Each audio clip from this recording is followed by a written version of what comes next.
Le monde à l'envers avec Dmytro Komarov.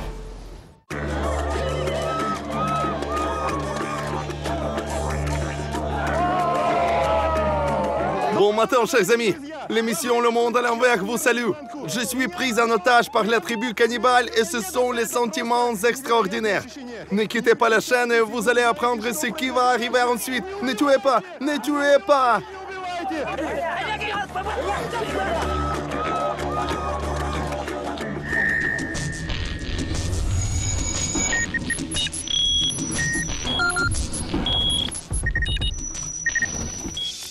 Aujourd'hui dans l'émission, Le Monde à l'envers commence l'expédition grandiose en Indonésie.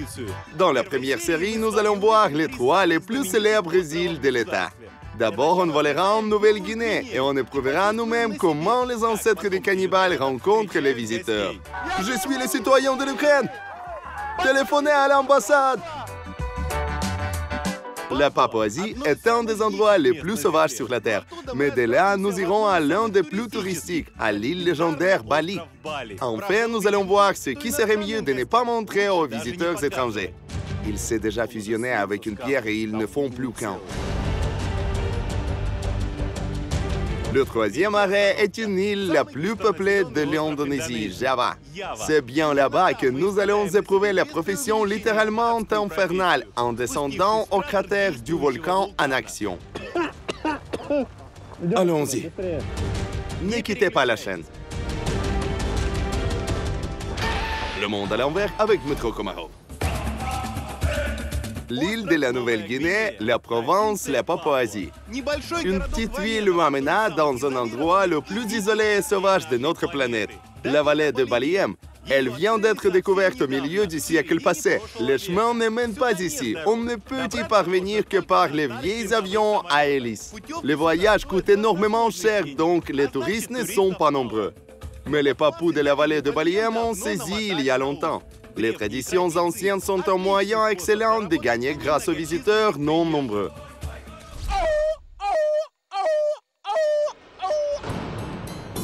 C'est un homme debout de 40 ans. Pendant le temps pacifique, c'est un chef d'un petit village. Et quand les touristes arrivent, il se reconvertit comme l'organisateur des programmes divertissants. Si on entend un tel appel le soir, ça signifie que l'argent est arrivé.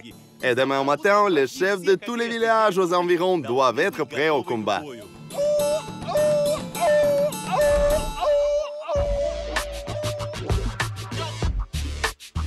Le matin suivant, au plus tôt possible, les aborigènes se préparent à donner le spectacle où ils jouent leur rôle d'eux-mêmes. Moulay Mobel, le sage du village Telelit Pawa, finit son café, achève sa cigarette et met en aucun le sac traditionnel tout son équipement. La coiffure ressemblant à la couronne de la fourrure et des plumes, la cravate de coquillage, l'étui peigné en koteka, et bien sûr l'arc et les aiguilles. Tout est vrai, authentique et combatif. Peu de chefs le portent quotidiennement, mais ils sont obligés pour le travail. En ce même temps, dans 100 km au nord, la femme du chef Kanuka Ala sert à son mari le petit déjeuner. L'heure est finie, lui, comme son collègue Moulay Mobel, fait son baluchon et se précipite au travail. Pendant cette même seconde encore, une paire de dizaines de chefs font la même chose dans 2 dizaines de tribus. Ils se rencontreront tout très bientôt et commenceront les transformations. La coiffure compliquée en plumes de l'oiseau du paradis, les décorations pour le corps, les bracelets en fourrure, les kotekas, les crocs dans les narines et bien sûr une arme. Le voyageur qui est arrivé à ce pays lointain ne s'en trouvera pas bien. Il essaiera sur lui-même le tourisme militaire à la néo-guinéenne. L'essentiel, c'est de se confier au guide qui avait vendu la tournée et suivre à la lettre ses instructions. Il m'a dit tout simplement d'aller dans un endroit indiqué, au village indiqué, et ensuite tout se passera comme il doit. D'être prêt aux surprises, je suis prêt en principe. Voilà ce village dans une vallée splendide. La beauté est vraiment extraordinaire. On voit bien la tour d'observation sur laquelle les papous surveillaient leurs ennemis. Et les combats doivent commencer quelque part ici. Intéressant, intéressant. Cool. Oh mon Dieu! Non, non, non, non, non, non! Je me tiens debout, debout, debout! Je me tiens debout, debout, debout! Ne tirez pas! J'ai peur! J'ai réellement peur. Bah, dis donc. Ils apparaissent de tous les côtés. Tout comme Léon, le guerrier de la tribu Dany en Koteka de Courge, couvrant leur virilité. Un coloriage guerrier sur les visages et le corps. Je comprends que c'est un jeu, mais j'ai peur. Je me rends, je vais tout donner. Ils emportent le sac à dos. Prenez-le. Il est plein d'outillages pour une vingtaine de mille de dollars. Prenez-le, je veux vivre. Tuez-le, c'est notre terre. Ils disent, on va te tuer, tu es entré sur notre territoire. Tu t'es retrouvé dans notre village sans permission. Je suis prêt à payer. Pas d'argent, la mort. Une autre tribu me sauve. Les deux tribus s'affrontent en équipe. Ils hurlent, ils brandissent leurs lances, ils tirent des arcs et ils se rencontrent dans un combat monté tout à côté de la victime principale. Voyez-vous, la deuxième tribu, ce sont leurs ennemis. Ils protègent. Mes amis, c'est un théâtre de papous, le meilleur au monde, où vous assistez non dans la salle, mais sur scène. Et c'est bien terrible. Ne me touchez pas. C'est comme ça, mes amis, le show touristique principal que vous pouvez commander sur l'île de la Nouvelle-Guinée aux environs de la mine et y participer en personne, ressentir ce que les ennemis des cannibales subissaient commence. Mais ne me mangez pas, je ne suis pas bon, je ne suis pas bon, je ne suis pas bon, non. Les ex-cannibales dirigés par le chef Yali travaillent honnêtement. Ils n'inventent rien de surplus. Tous les sujets qu'on joue ici sont repris du passé récent. Ce sont les guerres entre les tribus pour les femmes et pour les terres. Mais même en comprenant que c'est un jeu, quand 2 dizaines d'horribles agressifs hurlants de papous se jettent sur toi avec les flèches aiguisées et les lances, en vrai dire, tu es mal à l'aise. Qu'est-ce que vous faites? Je veux vivre, ne me mangez pas.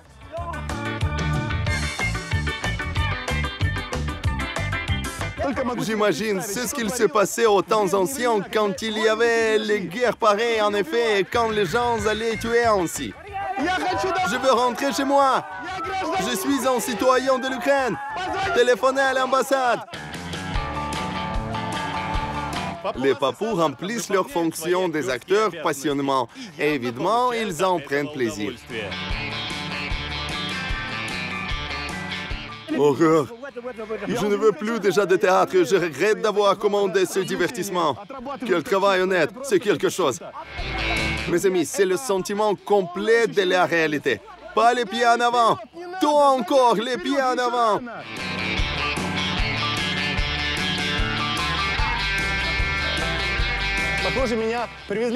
Il me semble qu'on m'a amené dans un village. J'espère que le feu n'y est pas encore allumé puisque maintenant on aura un Ukrainien grillé, le premier en Nouvelle-Guinée. Non, au feu, non! Maintenant, on va te tuer et manger.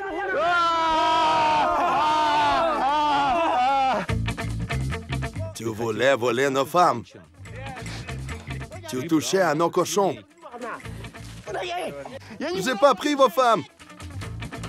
Les cochons non plus. Je n'ai pas pris. Pas de cochons. Allez, on va se mettre d'accord. Nous sommes bien au 21e siècle. Nous ne sommes pas les sauvages. Nous sommes les gens civilisés. Qu'est-ce que je vous dois? Maintenant, tu es notre invité. Bienvenue. Enfin, ce cauchemar s'est terminé. Bienvenue. Le chef appelé Yali d'un coup de menu très doux s'est mis à sourire, m'a caressé paternellement et a posé ma tête sur soi. Chers amis, c'était inoubliable, inimitable. Si vous voulez les émotions éclatantes, il ne faut pas aller au cinéma au 3D, 4D. Il faut aller à la Nouvelle-Guinée, s'adresser à Yali. Cela ne coûte pas très cher. On vous embarquera tout seul. Vous serez vous-même le participant d'un film. Invite tes amis. Merci beaucoup.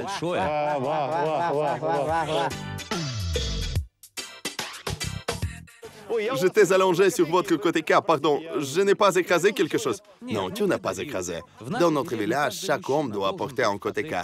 Il est indécent d'être sans Koteka. C'est pourquoi toi aussi, tu dois mettre un Koteka. Les femmes choisissent l'accessoire essentiel d'un homme. Peut-être qu'elles voient mieux la forme nécessaire de l'étui de courge, droite ou courbée, et les dimensions, grandes ou petites. Vous ne surestimez pas mes possibilités, non par hasard. Je pense que ça te convient. Mes amis, maintenant, on essaiera de définir la construction d'un soi-disant phallocrypte ou Koteka, un étui de calebasse. celle que les hommes mettent sur leur pénis. Et c'est un habit essentiel des Papous de la Nouvelle-Guinée, de la tribu Dani. On met ce boutonnier sur... Je ne peux pas le prononcer à la caméra, mais on le met. Ça, on le met aussi. C'est-à-dire qu'on habille un homme avec ça et ça là-bas. Et cette troisième corde fixe autour de la ceinture. Trop courte pour moi, la corde. Trop courte pour moi. Et voilà, on propose une autre torsade.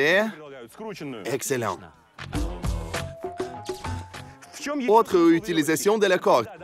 La koteka doit être toujours orientée en haut sous l'angle de 45 degrés pour souligner le statut du porteur de koteka. Alors, on essaiera. Je vais me détourner de la caméra. J'avoue, honnêtement, j'ai trompé un peu les aborigènes. J'ai fait l'air de mettre leur habit, mais la tribu est restée contente tout de même. Ça va comme ça? Pour comme il faut? Très beau. Quelle est la meilleure, la mienne ou la vôtre? Ou bien la sienne? Tu as le plus grand. Plus grand est ton statut, plus grand doit être ta koteka. En fait, mes amis, dans le monde entier, les gars se mesurent avec quelque chose entre eux. Mais ils préfèrent de ne pas le dire à haute voix. On le présente d'une jolie manière. Et c'est un seul endroit sur la planète, sur l'île de la Nouvelle-Guinée, où les gars se mesurent avec leur koteka sans se gêner d'en parler à haute voix. Ils appellent les choses par leur nom et comparent honnêtement qui en a le plus long, le plus grand et le plus beau. L'essentiel pour que ça plaît aux jeunes filles, c'est ça? Les jeunes filles doivent aimer la koteka, les femmes, les épouses. Bien sûr, tu portes la koteka et les femmes l'aiment bien. Mais sois prudent, sinon elles peuvent penser que tu veux te marier. On pratique la polygamie dans les familles de la tribu. Le chef Yali a 5 femmes. Mais le nombre de femmes n'est pas limité. L'essentiel pour qu'un homme puisse nourrir toutes ses bien-aimées. J'ai une question essentielle après une telle rencontre chaleureuse que vous m'avez faite. La tribu Dani était cannibale. Vrai ou pas? Ah vrai? Oui, on a des ancêtres qui mangeaient les gens. Mais actuellement, il n'y a plus de cannibales. Et ils ont mangé là-bas même une délégation officielle qui est venue pour étudier la population d'Ani, des chefs très haut placés. Ils les ont hachés en petits morceaux et couraient avec leurs jambes et leurs bras. Et ensuite, ils les ont tout rongés. Quelle partie de l'homme est la plus délicieuse? Les jambes cuisses ou bien les ailes, bras ou bien les autres morceaux du corps? Je ne sais pas, je n'ai pas goûté. Mais on dit que ce sont les anges. On peut vous inventer un autre slogan, comment attirer les Blancs ici en tant que les invités. Bienvenue à la Nouvelle-Guinée, cher hors-d'œuvre. Hors-d'œuvre, bienvenue. Hors-d'œuvre, bienvenue. Bienvenue. Hors-d'œuvre, hors-d'œuvre. Oh, comme ma femme regarde ta koteka. Ça te plaît? Il demande à sa femme si ma koteka lui plaît. Et la femme baisse la tête timidement. La koteka te plaît? J'aime beaucoup. Je suis maintenant presque comme un chef. Montrez-moi la maison du chef. Allons-y. C'est très beau. La koteka est le cœur de l'homme. Voilà la théorie des papous. Je simule un peu tout ça, bien sûr. J'ai juste fixé ça au-dessus de la ceinture. Je l'avoue, honnêtement. J'espère que le chef ne l'a pas deviné, puisqu'il avait dit de mettre tout ça vraiment. Bonjour. La maison traditionnelle de la tribu Dani est une petite cabane ronde avec un toit en paille anaï. Il n'y a qu'une seule maison des hommes ici. Les autres constructions sont les huttes des femmes et la cuisine. La femme n'a pas le droit même d'entrer dans la maison des hommes appelée pilama. Et si un homme et une femme, les époux, le chef et sa squaw ont besoin de s'isoler? En gros, comment vous faites les enfants? Ça se passe où? Dans la cuisine ou à la maison des femmes? Le jeune homme, je vois que pendant notre conversation avec le chef, vous étiez assis là en train de construire quelque chose. C'est seulement maintenant que j'ai compris. Vous avez tamponné la koteka avec un bouchon de la bouteille? À quoi bon? Pour qu'elle se ferme, je vais y mettre quelque chose, par exemple le briquet. En fait, la koteka est souvent utilisée comme un porte-monnaie. Si les bords sont larges, on peut y mettre de l'argent, la tamponner dessus avec un bouchon ou un papier. Les papous portent la monnaie ainsi car en effet, ils n'ont pas de poche. Ils ne portent qu'un costume d'Adam sans compter la koteka. La maison des hommes est un territoire sain et interdit pour les étrangers. En même temps, la maison des femmes ouverte sans problème, bien qu'il n'ait presque pas de différence. C'est là que les hommes viennent chez leurs femmes. Par exemple, vous avez 5 femmes, c'est-à-dire vous avez une dans chaque maison. Comment choisissez-vous avec laquelle vous allez passer la nuit? Selon quel principe? Je couche avec toutes les 5. Elles montent toutes une par une chez moi au premier étage et nous faisons le Satumain. Et après, on dort. C'est-à-dire, les femmes viennent une par une au premier étage. Là, vous faites le Satumain une par une et après, vous dormez tous ensemble. Oui, si je passe la nuit avec une seule femme, les autres se vexeront. Vous devez faire au moins 5 Satumain par soir? Oui. Mais vous êtes un monstre! Rien d'exceptionnel. Vous avez 75 ans. Maintenant, nos téléspectateurs vous regardent et pensent « c'est un retraité, mais bien fort ». Donc, vous avez combien de la force si vous faites 5 Satumain par une nuit avec 5 femmes? C'est notre tradition. On doit prêter l'attention à toutes les femmes, alors toutes seront contentes. Voilà, les chers hommes, prenez l'exemple. Le chef Yali, 5 Satumain par nuit. Comme on dit, vous en pourriez autant. Et pas de médicaments. C'est-à-dire pas de Viagra. Que la patate douce. J'aime bien me régaler. Allons à la cuisine chez les femmes. On verra ce qu'elles font là-bas.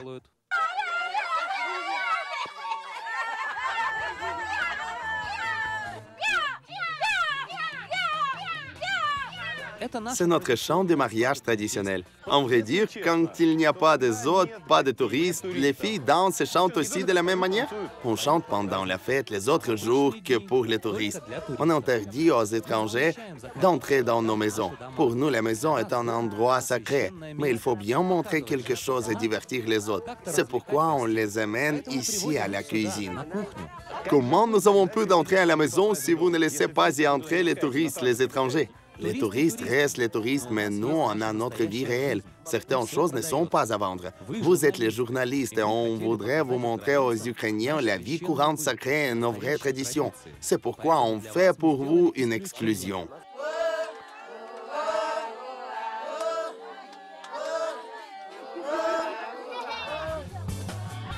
La journée de travail des aborigènes modernes d'Annie, c'est un carnaval grandiose où les acteurs jouent eux-mêmes. Et les décorations et les costumes, c'est une exclusivité authentique. Dans la main, la plume dans les oreilles, le croc dans la narine, la koteka, le détachement de la tribu d'Annie avec le chef Yali est prêt à attaquer un autre groupe de touristes pour $100.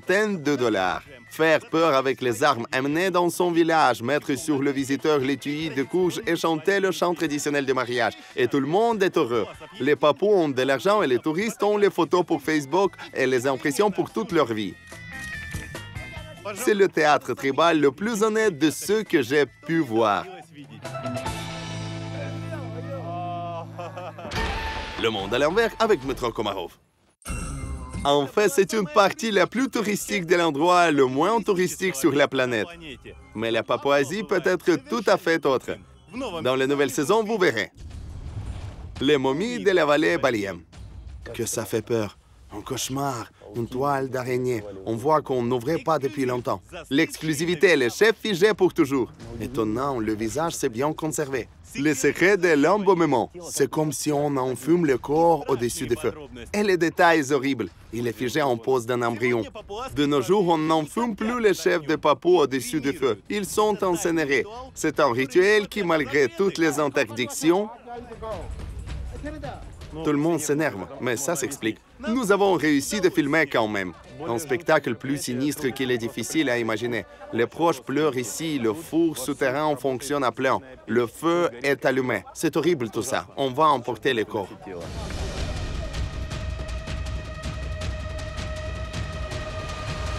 Et ensuite, il y a le plus intéressant. On ira à une partie de l'expédition en Nouvelle-Guinée, la plus compliquée, la plus fatigante, la plus dangereuse pour chercher les cannibales. Nous allons voyager en ce bateau plus longtemps que faire un trajet en avion de l'Ukraine en Amérique ou en Australie. Quelques jours et nuits dans un canoë, une semaine à pied à travers les marais, et nous sommes dans un endroit le plus sauvage de notre planète, dans la tribu des ex-cannibales, des Korovaï. Oh mon Dieu, il y a des filles nues ici. Salut les filles. Leurs parents mangeaient leurs ennemis. Quel est le goût de la viande humaine? Elle est salée, très bonne. On donnait la part essentielle, le cœur, à celui qui a tué. Ce sont eux qui construisent les maisons dans les couronnes des arbres. C'est une très bonne idée. Vivre au-dessus des nuages. Nous vivrons avec vous le mois inoubliable selon les lois primitives, sans lit, sans douche et sans électricité. Les filles, vous brossez les dents au matin? Comment? C'est quoi? Manger ensemble le petit verre. Pardonne-moi.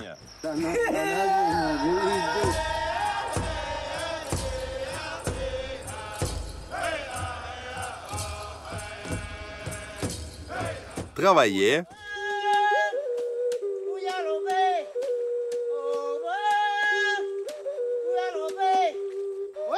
Excellent. Vous êtes excellent. Et se reposer.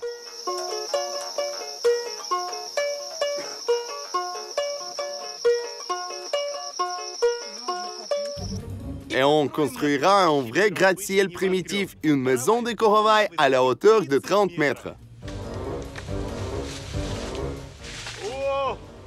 Gardez-vous!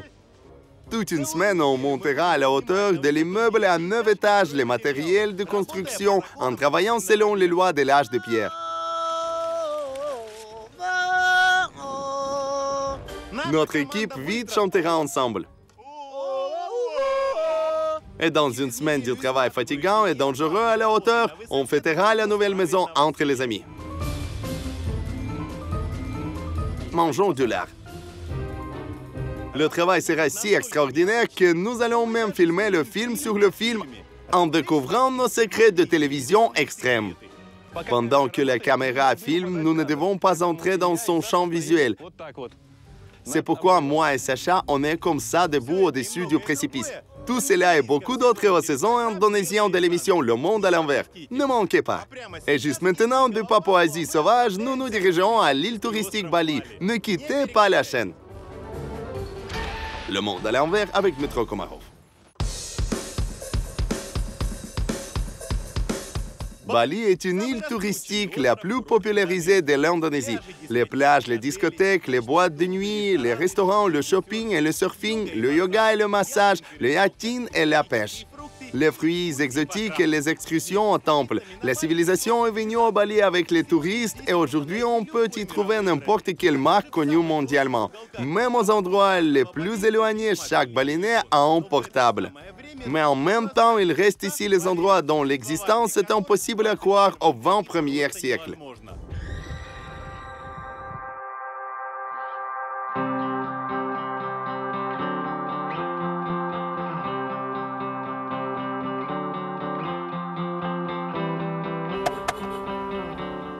Les amis, on s'approche au lac Batur, appelé en honneur du beau volcan, et situé juste devant son pied.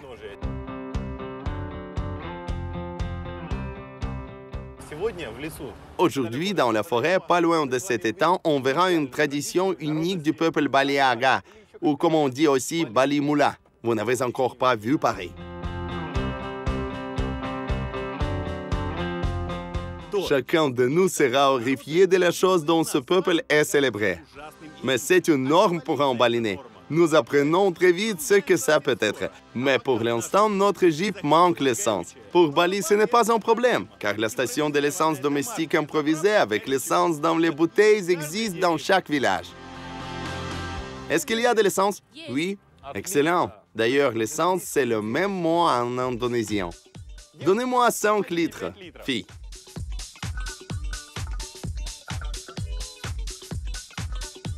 Combien coûte un litre? 6 000. Malgré le fait que tout ça est importé et embouteillé ici, l'essence est moins chère qu'en Ukraine.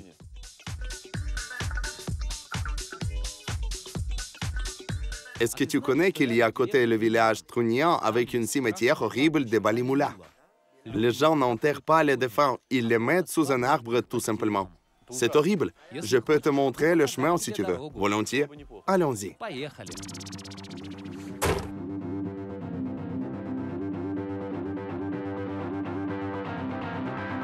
Voilà, nous avons déjà dévoilé en partie le secret. Nous allons au cimetière traditionnel dans le village Trunian du peuple Baliaga. Ou comme on a dit déjà, on peut les appeler les Balimula. Balimula. Balimula, n'est-ce pas? Plus correct, c'est Balimula. Tu connais ce drapeau? C'est un drapeau de l'Ukraine. Excellent. Qu'est-ce que tu connais de l'Ukraine? L'Ukraine participe au championnat de football. Voyons, entrepreneur est devenu notre guide uniquement pour aller gratuitement au village Trunian. On ne peut accéder au cimetière que dans un bateau qu'on devra demander aux habitants du village. Oh! Le dépassement dangereux. Hein, attends, tu cherches le cimetière? Pouvez-vous nous aider? Oui, j'ai un bateau, je peux vous amener. Ton nom? Voyons. Dmitro, suis-moi.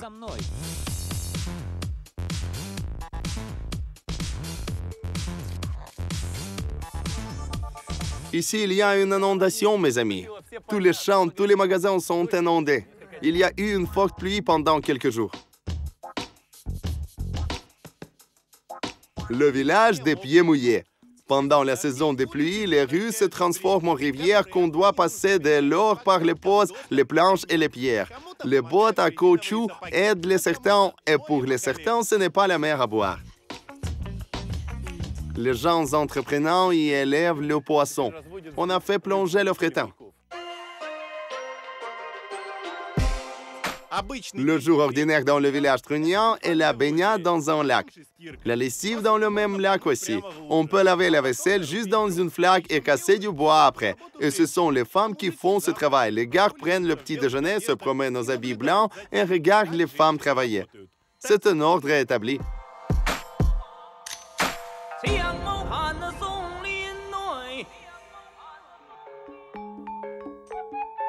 On se dirige sur la côte et du lac Batour tout le long le village Trunian caché dans les montagnes pittoresques. On rame vers les enterrements mystiques. Il y a toute une multitude de villages Balimula, mais village Trunian est un seul endroit au monde où existe une tradition funéraire horrible. Déplacer les corps sous un arbre magique comme les balinais croient et d'oublier le chemin au cimetière pour toujours. L'arbre est extraordinaire, sacré, et il neutralise l'odeur cadavéreuse. Mais est-ce que c'est humain par rapport à ses proches, en gros, de les jeter tout simplement dans une forêt et de ne pas les enterrer? Ou bien de ne pas les brûler comme chez les bouddhistes, hindouistes? Nos ancêtres le faisaient comme nous le font. Et est-ce qu'il y a quelqu'un de vos proches enterré comme ça? Bien sûr, mon grand-père. Chacun de nous a quelqu'un qui est enterré ici. Nous sommes parvenus au cimetière, voilà. On a un peu peur. Voilà, il me semble que je vois les crânes et au-dessus, peut-être, il y a les dons, les pièces de monnaie à côté, les cigarettes qu'on a dû apporter aux défunts. Cette porte est une entrée au cimetière et 2 crânes les gardent. Avant d'entrer, il faut leur payer. Oh mon Dieu! Que c'est terrible. Il faut encore dire la salutation spéciale. Om Swastiastu. Om Swastiastu. Une fois à la cimetière Trunian, vous semblez vous retrouver comme dans un film d'horreur hollywoodien. Les sons des jungles, les cris des animaux sauvages, la pénombre, la chaleur, l'humidité et tout autour les cadavres et les crânes. On vient d'entrer et je vois déjà sous mes pieds l'ossement humain, évidemment. Oui, pendant la saison des pluies, beaucoup de pluie s'écoule et les eaux sont abluées et emportées dans les directions différentes. Là n'est déjà la chair de poule de ce que je vois, tout simplement. C'est fou. Donc, tous ces gens-là sont de votre village? Oui, tous ceux qui sont morts à Trunian sont inhumés ici. Ici, en principe, on voit déjà selon les crânes. Certaines sont couvertes de la mousse, donc évidemment, ils sont très longtemps. Et il y a les certains qui sont tout frais. Il reste même les cheveux. Regarde, j'en ai un des crânes les plus anciens dans la main gauche et dans la droite, j'en ai un encore frais.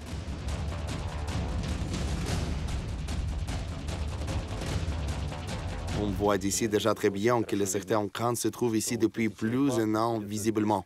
Parce qu'ils s'est fondu avec une pierre, ils sont devenus la même chose. Et à l'intérieur, où il y avait les yeux, il y a déjà l'herbe qui pousse, la mousse horrible. Je vois, il y a encore l'argent ici. Peut-être il faut commémorer les défunts si on est venu dans cet endroit. En vrai dire, pour quelqu'un de nos latitudes, avec notre mentalité, ce sont tout simplement les images du film d'horreur, très épouvantables. Personne n'a peur de ça chez nous. C'est notre vie. Vous avez dit qu'il y a votre grand-père quelque part ici. Montrerez? Bien sûr, là-bas, plus loin.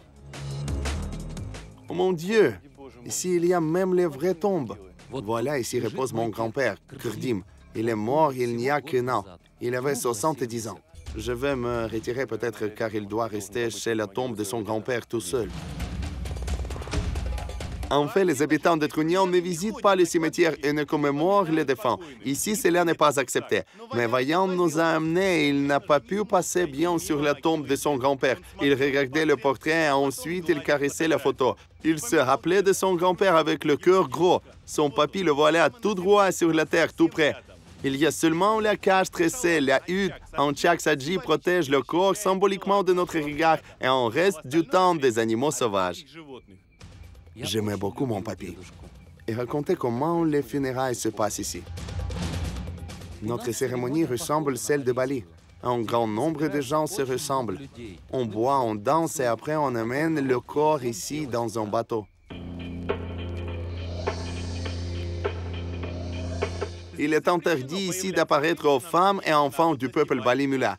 Ils n'ont droit de dire les derniers adieux aux proches que dans un village une seule fois. On considère que si quelqu'un viole cette loi, le malheur arrivera dans le village. Un volcan pourrait se réveiller, un tremblement de terre ou l'inondation aurait lieu. Montrez, s'il vous plaît, l'inhumation la plus récente de celle-là. Celle-là est la plus récente.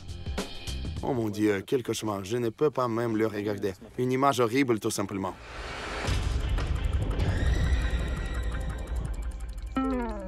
La chaleur, l'humidité, la saison des pluies. Le processus de décomposition se passe très vite dans cet endroit, mais on ne reste pas l'odeur en effet. Et tout ça grâce à lui. Voilà le géant. Un vrai géant. En vrai dire, cet arbre me rappelle plus un banyan, mais en réalité, c'est un taroumignan. Tarou se traduit tout simplement comme un arbre. Mignan signifie aromatique, odoriférant. On considère qu'il est capable de neutraliser les odeurs de corps en état de décomposition. On dit qu'il y a beau temps, un roi sur l'île Java a envoyé son messager à quelques milles de kilomètres et a ressenti l'odeur de cet arbre et a envoyé son messager à apprendre d'où vient cette odeur. Le messager est venu, il a trouvé l'arbre, mais il a décidé de ne pas découvrir le secret au Raja. Il s'est assis sous l'arbre à méditer et pour cacher son arme unique, il a décidé de mettre le cadavre sous l'arbre. Dès lors, selon la légende, cet endroit a commencé à se transformer en cimetière. Et si par hasard l'arbre ne vient pas enlever l'odeur, l'homme était un pécheur. Les Trunians considèrent ainsi. Le cimetière de Trunian est un spectacle pour les gens qui ont des nerfs forts. À travers les grilles, des branches protégeant le corps des animaux sauvages, les défunts sont bien vus. C'est ça les sinistres aux environs. Les dizaines de crânes te regardent des cavités orbitaires vides de tous les côtés. Que c'est horrible ici quand même. Il est mieux de s'en aller. Les bateaux anciens flottent sur un lac volcanique battu. Sur un bord d'un petit village trunian, il y a la vie quotidienne. Les femmes portent les seaux sur leur tête et les hommes se promènent le long du bord. Les marmets pataugent dans les flaques et chacun de ces gens sait exactement. Un jour, son corps sera amené aussi sur un bateau pareil sous l'arbre taroumignan.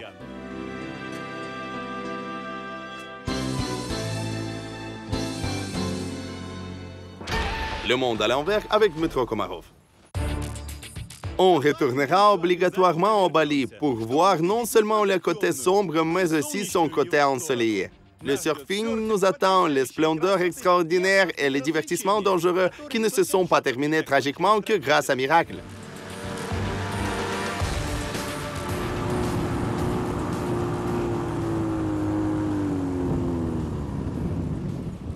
Qu'est-ce qu'il y a? Le moteur a calé. Pour que les dieux de l'île de Bali soient plus bienveillants envers nous, j'ai même décidé de visiter un guérisseur. Ketut, bonjour. Bonjour. Enchanté. Il est devenu un héros du film américain Mange, Prie, Aime avec Julia Roberts. Est le guérisseur le plus connu d'île. Mais on prouvera que le sorcier rendu célèbre par Hollywood n'est qu'un clone, tout simplement. Very good. Very, very good. Very, very good. Very, very, very good. Very good. Le vrai Bali est tout à fait autre. Les prospectus publicitaires n'en parlent pas. Nous verrons un rite unique de sciage des dents. Le prêtre frappe avec un petit marteau sur un petit ciseau en enlevant l'émail des dents. Je participerai aux vraies courses au buffle. Une avarie! Et bien sûr, nous visiterons la fête la plus gaie sur l'île, les funérailles de masse. Les gens se réjouissent, s'amusent. Les balinais savent bien s'amuser. On peut même commander au restaurant les crevettes ivres. On apprendra aussi à préparer cette merveille culinaire. Le secret essentiel culinaire de cette recette exotique, plonger les crevettes encore vivantes dans la vodka bien mélangée et attendre qu'elles boivent et deviennent ivres. Dans un théâtre légendaire de Bali, je jouerai le rôle d'un prêtre. J'avais tellement peur. Merci. Mes mains tremblent. Et avec les balinais, je perdrai une grosse zone dans un combat de cri-cri. Tu lui grattes la tête et il devient très agressif. Il se jette tout de suite au combat. Et pour l'instant, on quitte Bali et on se déplace à l'île Java, où on apprendra ce qui est commun entre le volcan en action et la Rada suprême de l'Ukraine. Et on verra un vrai enfer. Voilà, on est entré dans un nuage. Je pensais que c'est la fin déjà. On ne peut plus respirer. Ne quittez pas la chaîne. Le monde à l'envers avec Dmytro Komarov.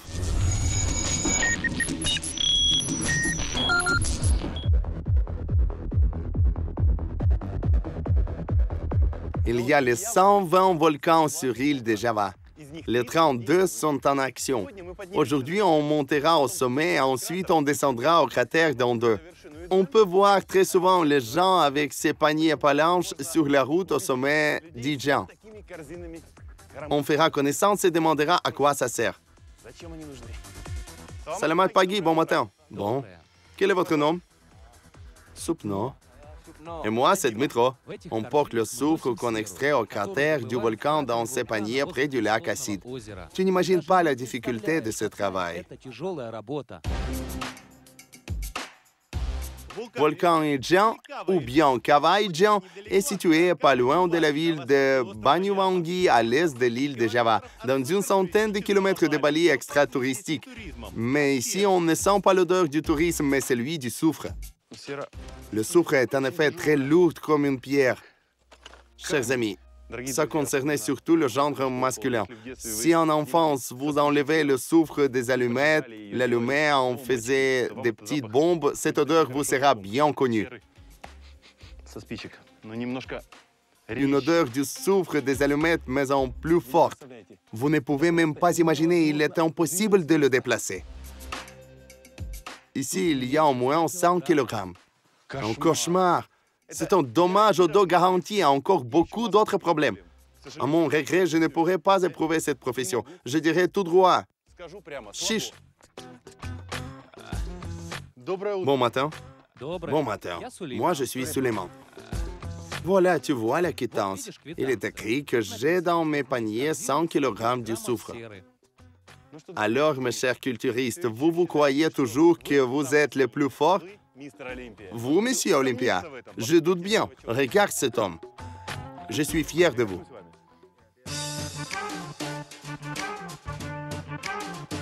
Le voilà.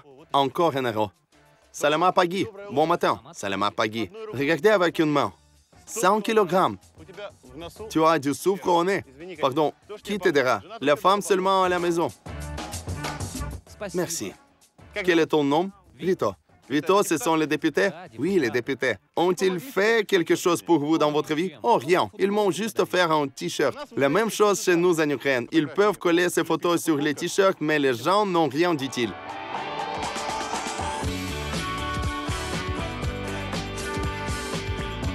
Salamat Pagi. Je porte 90 kg. J'ai un travail difficile. Donne-moi de la monnaie. Demande à tes députés. On ne peut pas s'attendre à ce qu'ils le fassent. Pas d'utilité. Vos vœux aux caméras pour tous les députés. La banane dans leurs mains. Une expression intéressante. À bientôt. À bientôt. Il y a un poste de pesage à mi-chemin au sommet où chaque ouvrier prend dans une petite fenêtre une quittance avec l'indication du poids exact.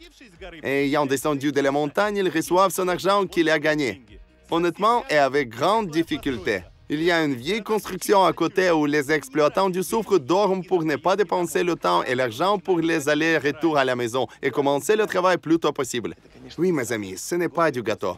Les planches nues, les vieux sacs au lieu de couverture. Là voilà, la vie d'un exploitant du soufre. Nous dormons par 4 ou 5 dans la même chambre. Et ici aussi. Pardon pour la comparaison, mais c'est comme une niche pour chien. Tu entres et tu dors.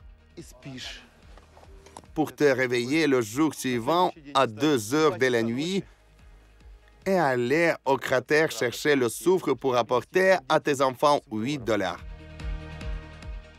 Je rêve de quitter ce travail pour toujours et de l'oublier comme un cauchemar.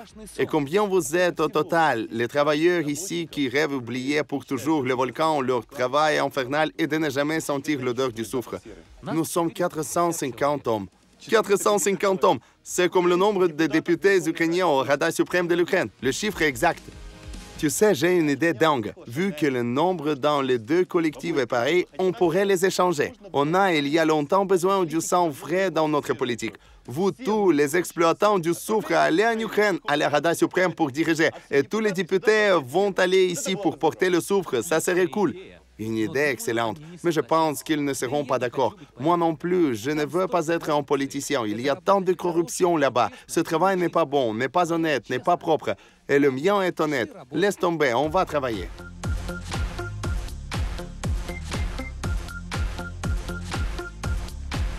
Salamat pagi. Pagi. Il est très important de ne pas empêcher les gens qui descendent avec le soufre. Comme on dit, céder le chemin parce qu'un homme qui porte sur une épaule en sautant la barre à 100 kg, on ne plaisante pas avec ça. Voilà, regarde, c'est un cratère du volcan Ijan. Wow, le voilà, ce lac volcanique du sulfurique. Et ça, ce n'est pas du tout le brouillard. Ce sont les vapeurs sulfuriques. C'est impressionnant. Le plus haut et le plus grand lac acide de la planète. 2386 mètres au-dessus du niveau de la mer. Splendide et en même temps mortellement dangereux. Il n'y a pas de poissons dedans. Les oiseaux ne volent pas au-dessus. La glace vert turquoise est tantôt couverte par le brouillard sulfurique, tantôt est visible de nouveau en toute sa splendeur. Vous ne croyerez pas, mais la température de ce lac est de 60 degrés centigrades. Et à la profondeur, il y a 200 mètres de mélange des acides chlorhydriques et sulfuriques. Nous n'allons pas vérifier. C'est comme une éruption constante ici. Tantôt un nuage grand, le champignon monte en eau, tantôt petit. C'est-à-dire, en effet, c'est un volcan en action. L'éruption peut commencer à n'importe quel moment. Tu n'as peur qu'un jour ta vie et la vie de tes collègues sera interrompue ici même sur ce volcan. Oui, il y a ce risque, mais on sait en avance, si un lac devient gris, c'est que le volcan devient plus actif. Et c'est dangereux. On prend les vacances. Pour que l'éruption n'ait pas lieu, on amadoue même le volcan. On fait des sacrifices des animaux et leur tête, on descend en cratère. Le soufre, mes amis, ce n'est pas seulement les allumettes. Il y a longtemps avant son apparition sous le numéro 16 dans le tableau de Mendeleïev que les anciens alchimistes ont appris à l'utiliser en tant qu'engrais, aux fins médicales et même pendant les rites religieux. Mais une vraie percée a eu lieu en Xe siècle quand les Chinois ont inventé la poudre noire dont le soufre est, bien sûr, l'un des composants. À part des matières explosives, on fait avec le soufre les peintures, l'engrais, le papier, les médicaments, les tissus et même les produits cosmétiques. C'est pourquoi il y a toujours les acheteurs. Et pendant ce temps-là, une pluie avec le vent se sont ajoutées pour que notre montée pas simple soit encore plus compliquée. C'est difficile, glissant et il fait froid. Mes amis, on a fait de tout dans le monde entier, en Indonésie, mais au bord des cratères, à côté du lac acide, sur un volcan actif, sur le fond des évaporations, on n'a pas encore sauté pour se réchauffer. Là, tout près de nous, tout bouille. Là-bas, c'est l'enfer et on a froid. On doit continuer. Depuis ce moment, on commence la descente au cratère du volcan Ijen. Un chemin étroit entre les pierres énormes serpentent sur les pentes en nous approchant à chaque pas vers le brouillard acide et très toxique. Les gars montent l'un par l'un lentement avec les paniers pleins de soufre à l'encontre. Beaucoup de ces gens montent la deuxième fois déjà. Et les plus forts, la troisième. Comptez vous-même. Une montée fait $8, deux montées 16 et 3, $24. La zone assez grande pour ces lieux.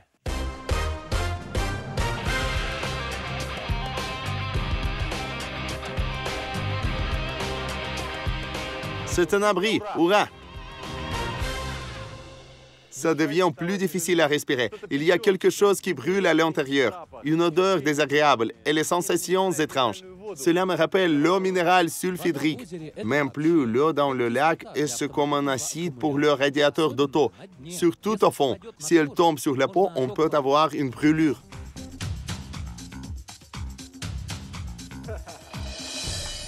Merci, je ne peux pas. C'est Ramadan actuellement. Pardon, j'ai complètement oublié. Je ne savais pas que tu es un musulman. Mes amis, aujourd'hui, c'est un mois sacré pour tous ceux qui professent l'islam. Il est interdit de manger, de boire, de faire l'amour jusqu'à l'obscurité, jusqu'au namaz du soir. Je t'admire 2 fois plus parce que le travail fatigant qui prend toutes les forces et que tu dois les rétablir, il faut se nourrir. Et toi, tu as Ramadan. Oui, c'est très difficile.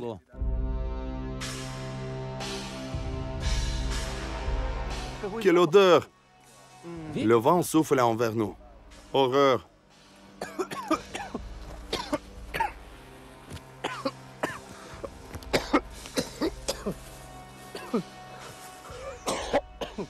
Un cauchemar!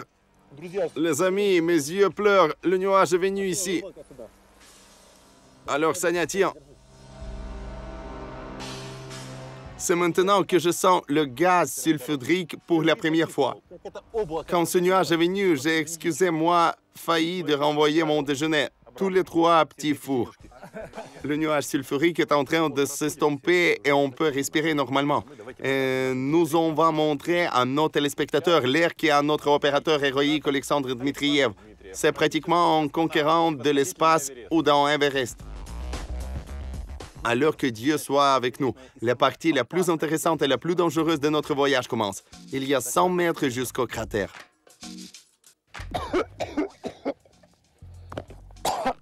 On le sent bien. Le travail bat son plein au fond du cratère. Des petites figurines des ouvriers apparaissent et disparaissent de nouveau dans la fumée jaune. Descendre en bas est une idée vraiment aventureuse et les panneaux d'avertissement le prouvent.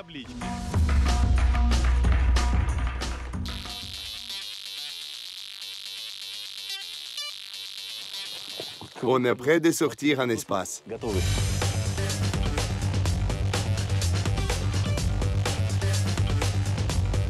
Bienvenue en enfer.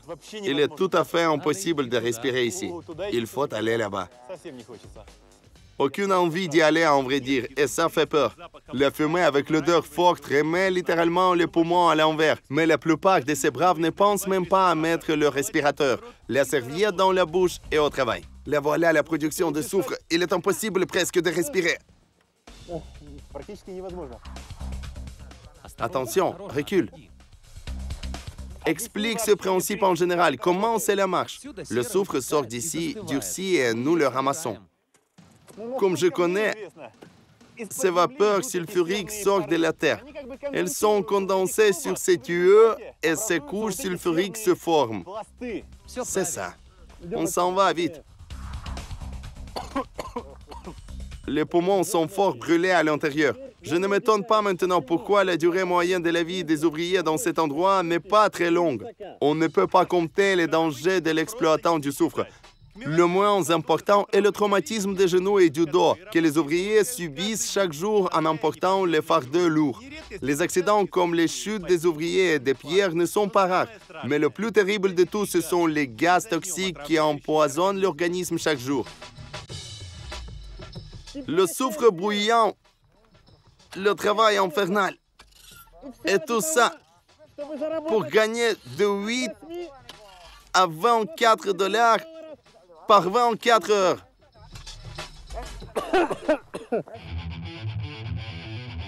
Et comment éviter les brûlures? Quand il bout, c'est très dangereux, mais il bout en principe très vite et durcit. Dès que tout ce liquide apparaît à la surface, dans 5-10 minutes, elle devient tout de suite dure comme une pierre.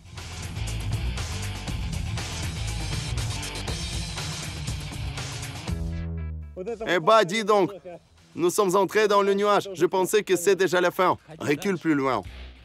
Dès que le nuage s'estompe, Supno détache les couches sulfuriques avec la barre. Il faut le faire le plus vite possible. Chaque minute passée ici peut coûter la santé et ensuite la vie.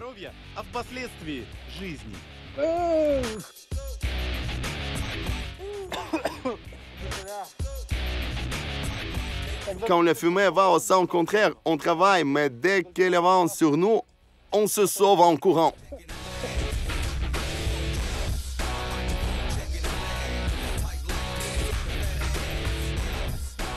Supno travaille dans cet enfer pendant 9 ans déjà. Pendant ce temps, il a déjà enterré 20 amis et collègues. Plusieurs d'eux n'avaient même pas 30 ans. C'est horrible, mais il n'y a pas d'autre moyen pour gagner sa vie dans cette région. C'est pourquoi Supno risque. Le soufre nourrit sa femme et son fils de 6 ans. Le travail laisse ses traces. Sur l'épaule, il y a déjà une tubérosité. Vous voyez, ça ne doit pas être sur une épaule. C'est comme une sorte d'un grand durillon, voilà. Un nom montre aussi, le durillon professionnel. Faites attention, mes amis. Pas besoin de club de la remise en forme. Pour avoir une forme excellente, il faut ramasser le soufre. Très bientôt, il sera impossible de travailler dans un cratère. Vers midi, le vent change et tout autour sera un brouillard sulfurique toxique mortellement dangereux. Maintenant, 3 kilomètres là-bas en eau. Le même chemin que ce jour-là. Supno commence le retour pas à pas, habillé en ton mouillé sur le chemin glissant. Sans prêter attention au froid, les évaporations toxiques et la fatigue extrême, il lance habilement d'une épaule à l'autre la palanche avec le soufre et continue sa route.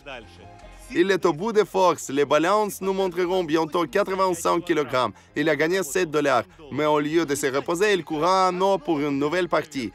Telle est la vie misérable des exploitants du soufre.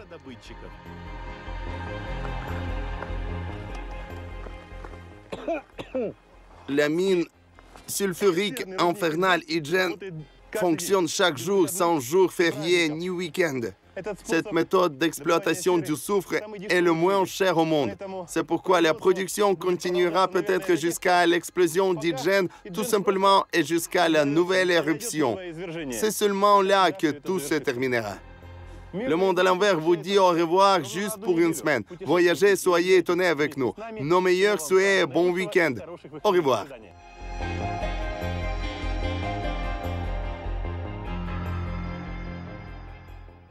Le monde à l'envers avec Dmytro Komarov. Dans la saison indonésienne, Le monde à l'envers, et dans les émissions suivantes, il n'y aura que les sujets les plus exclusifs. Nous apprendrons à exploiter l'or. Mes amis, ce n'est qu'un rêve. Je ne l'avais vu que dans les films d'aventure. On vous montrera comment exploiter un autre or du sein de la terre, l'or noir, le pétrole. Je me sens cheikh pétrolier.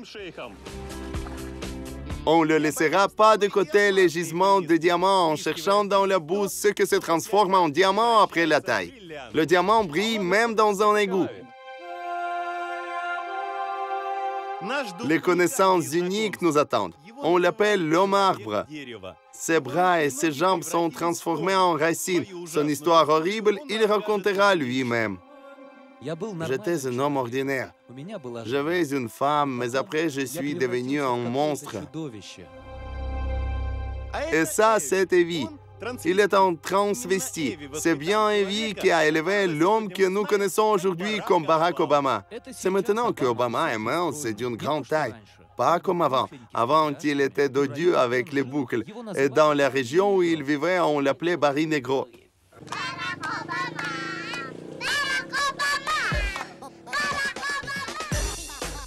Une interview exclusive avec la news du futur président et aussi les histoires uniques de l'enfance indonésienne d'Obama, seulement dans l'émission Le Monde à l'envers.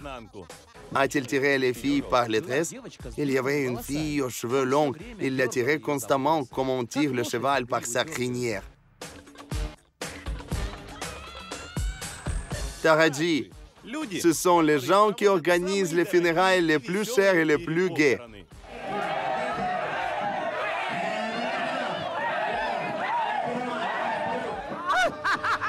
Ils économisent l'argent pendant les années pour les cérémonies funéraires et les morts restent pendant tout ce temps sous le même toit avec les vivants.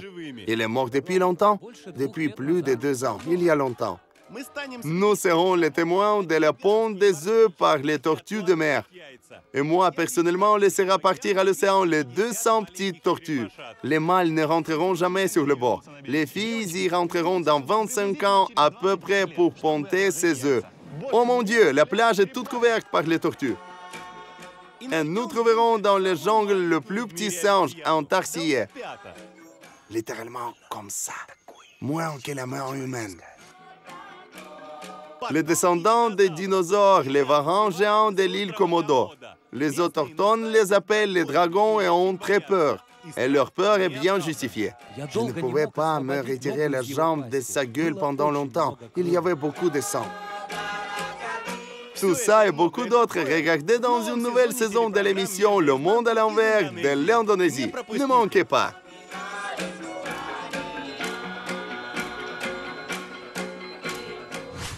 Et les particularités de notre expédition de tournage, comment pensez-vous est-ce que l'équipe de tournage travaille? Non, il n'y a que ce pied qui travaille. Les autres ne font rien. Je me promène en admirant les splendeurs. Sacha est en train de rêver de belles filles. Les guides ont froid. Très froid. Ne vous ne gelez pas, les gars. Il fait trop froid, réellement. Il fait froid. Le pied, merci que tu travailles au moins. Une nouvelle espèce de scarabée vient d'être découverte sur l'île Bali. C'est très bon.